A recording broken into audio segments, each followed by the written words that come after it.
Hello and welcome. I'm Lloyd. This is the Dressing Gown Diary.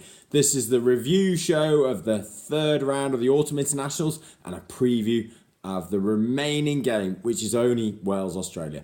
Let's have a look at what happened in week 3. Oh, there's some massive games. Let's start off in what happened in Twickenham. England smashed Samoa. It was pretty straightforward. The only big real talking point was about how everyone came together for a prayer. Great for rugby, not great in the performance for England. The real big game, however, happened up in Edinburgh. Have you seen an Australian team smash so convincingly? I don't go with the fact that they just had a player sent off just before half time.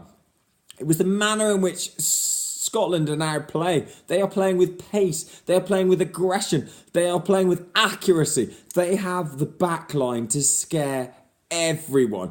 Coming to the Six Nations, coming forward now, Scotland really are a threat. Ireland played against an Argentinian team who'd had enough of the season. Yes, they turned them over, but there wasn't really much in it. It was Ireland doing what Ireland do, kick chase, turning over play, putting pressure under the opposition. It wasn't as expansive as Scotland now have shown their behaviour, throwing the ball around. The real game of the weekend, however, took place in Cardiff. What happened here is New Zealand last game put under some pressure. What can you do? They have...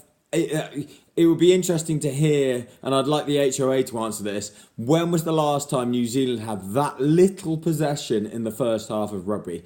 They were under so much pressure, territory, possession, but yet the black wall wasn't breached. And this is maybe down to the way Gatlin coaches, the way Howley coaches, because Wales did play well, but they couldn't find a way to breach the black wall.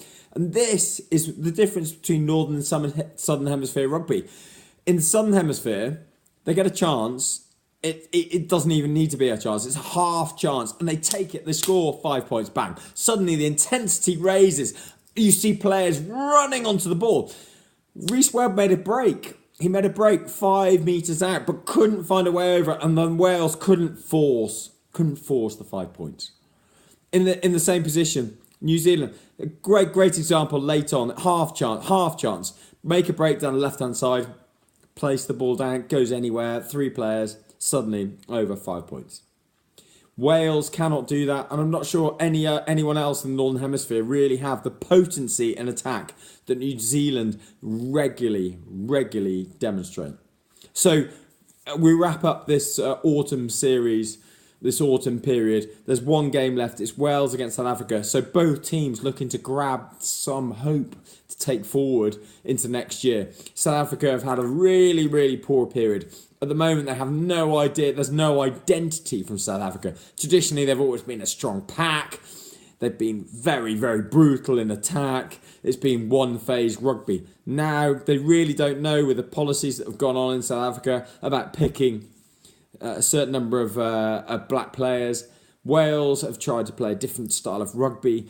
Again, there's no real ownership of what that means. With Dan Biggar playing at 10, I don't think that Wales have the capacity to throw the ball around.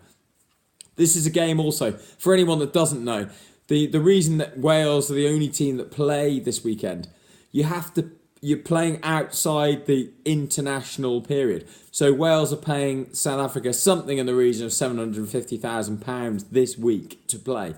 Now, admittedly, it's against a projected ticket sales of close to 4 million. So the economics clearly make sense. However, you've got players like George North who aren't available, but he's injured. But the English-based players, Bath are having to pay £60,000. Toby Faletau has a clause in his contract that allows him to play these games, but yet Bath had to play the Premiership, £60,000. Anyway. Enough ranting. A little shout out to my TFL brothers. The AGM's coming up. This is going to be the last DGD before the end of the year. Boys, some of you really, really have to step up. I've been so disappointed with the performance from you know who you are. If you miss a test, man up. Nothing else, man up. There's no justification for it.